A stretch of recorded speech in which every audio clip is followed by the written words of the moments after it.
SLBC tunnel దగ్గర కొనసాగుతున్న సహాయక చర్యలు. గల్లంతైన వారి ఆచూకీ మరికొద్ది గంటల్లో లభించే అవకాశముందన్న మంత్రి జూపల్లి. బీఆర్ఎస్, కాంగ్రెస్ ప్రభుత్వాలు ప్రాజెక్టును నిర్లక్ష్యం చేశాయని బీజేపీ ఆరోపణలు. ఖనిజ అక్రమ తవ్వకాలపై ఉక్కుపాదం మోపాలని అధికారులకు రేవంత్ రెడ్డి ఆదేశం. ప్రభుత్వ పనులకు టీజీఎండీసీ నుంచే ఇసుక సరఫరా చేసేలా చర్యలు చేపట్టాలని నిర్దేశం. మార్చి 8న సికింద్రాబాద్ పరేడ్ గ్రౌండ్లో 1,00,000 మంది మహిళలతో సభ. మహిళా దినోత్సవం నాడు కొత్త పథకాలను సీఎం ప్రారంభిస్తారని సీతక్క వెల్లడి. రాష్ట్రంలో త్వరలో ఉప ఎన్నికలు వస్తాయన్న కేటీఆర్. కాంగ్రెస్ హయాంలో శాంతి భద్రతలు క్షీణించాయని హరీష్ రావు ఆరోపణ.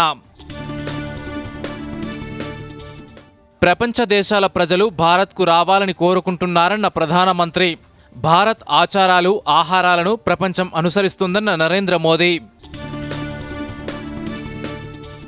ఉత్తరాఖండ్లో మంచుకొండలు విరిగిపడిన ఘటనలో కొనసాగుతున్న సహాయక చర్యలు.